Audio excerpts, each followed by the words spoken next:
I know you can. Many did it before. The limit is beyond the sky. Spread your wings and soar. Ain't nothing to something. Give it your best shot. You just need to be the best you. That's all you got. And you will go from nothing to something. Welcome to Rev Talk, television's first revolutionary and spiritually based talk show, where we highlight individuals who've gone through challenges, but who have overcome using biblical principles. I am your host, Cheryl Newville. Today, I have for you Delmarine Williams. Welcome to Rev Talk, Delmarine. Thank you for having me. It's a pleasure being here. Wow, you look so beautiful. Thank you. I feel beautiful. Tell us, share with us a little about your childhood. Well, I grew up in St. Mary, rural parish, in a small community, farming community that's called Bonnygate. And growing up in such a small community, you know, everybody knows you, you know everybody. It was a compact, really small community. And so I grew up with my grandmother and about 10 or so other cousins. It was challenging because I would have my cousins that were there, their parents would come to visit them on a regular basis, while my dad and my mom would not come any at all. I don't have any memory of my mom until I was about 8 or 9, you know, but I have memories of my aunts and uncles from smaller age coming up until about that time. And my dad was about the same age, you know, about 8 or 9, my first memory of my dad. Well, so your dad and your mom weren't in St. Mary? They were in another parish or something? Daddy was in Kingston and Mommy was in St. Mary but in another community. And she wasn't around much in the earlier stages of my growing up. Okay, so how did you feel? How was that for you? It was really hard, you know, because like I said, my cousins would have their parents, you know, visiting them, and they would spend time with their mom, and I was kind of pushed to the back. So you know, and that led me to being isolated and also to become molested, sexually molested by a family friend and a family member at that age. At age 8? At age 8. It was really difficult, you know, because these persons, I would see them every day. You know, they would come to the house every day, and I would see them, you know, and I was threatened. So I couldn't talk about it. I couldn't tell anybody because I felt as if they would act upon the threats, you know. So it was really isolation for me at that age, 8, going up until about 12. And at 12, the molestation had taken on a different level because now I was molested also by a female. A female molested you at 12? A female. And this would take place like during the summers, because by now I was getting used to my mom and I would go to her house to spend the summer holidays, and that is where the sexual molestation by this female would take place. So this female was a known lesbian or just? Not at the time. Not at the time, because she had boyfriends at that time, but now everybody knows that she's a lesbian now. So, you know, the molestations would just continue throughout that time.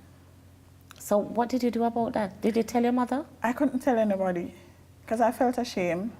I felt ashamed. I felt that it was something that I did, you know, because it would happen when I was with my grandmother. And then when I go to my mom, it would happen. So in my mind, I'm thinking that it is something that I am doing. It is something that I am saying. It's probably an energy that I am putting out there why all of this is happening to me. So I didn't tell anybody. Oh no. Well, guess what? Now we have what is called Sissoko here in Jamaica. Right. So persons can call, and I'm going to make the number available at the end of the program, so people can just call. So you don't have to tell your mother and your Right. father if you feel that they won't listen to you. Right. You can always just call, you know, that helpline, Right. Sissoko's helpline. So okay, so tell us a little more. So after that whole thing, what happened? Did you go to school? You were in high school by that time? All age school? Where were you? At that age, it was the common entrance at that time. It was not the GSAT that we're having now. It was common entrance. And so I did common entrance and was placed in a high school in St. Mary. But at the same time, my dad was getting married. And so I thought that I was coming into Kingston for the wedding. But after the wedding, I was told that I would be living with Daddy. And it was something that I've always wanted, you know, growing up. But when the opportunity presented itself, I didn't want it because he was now married to this person that I did not like. I didn't like her at all because I'm the only one for my dad. And, you know, he didn't introduce her to me the way that I thought he should have. Basically, she was forced on me. And I love my dad. The love that I have for my dad is, I can't really explain it. I really love him. And to have this person that I thought was taking my dad from me, the relationship didn't start off on a good note. I didn't like her any at all. And so that in itself was also another challenge for me. And it was like a culture shock coming from St. Mary into Kingston, because in St. Mary you live this isolated life. You don't see the bright lights and the busyness of cars and so on. And then coming into Kingston, you know, it was almost like I was thrown into this thing that I didn't want anything to do with. I didn't know how to maneuver my way into Kingston. And so I started going to an high school after, you know, a rocky start, because I had really thick hair and I had tall hair. And I didn't have anybody to comb my hair for high school.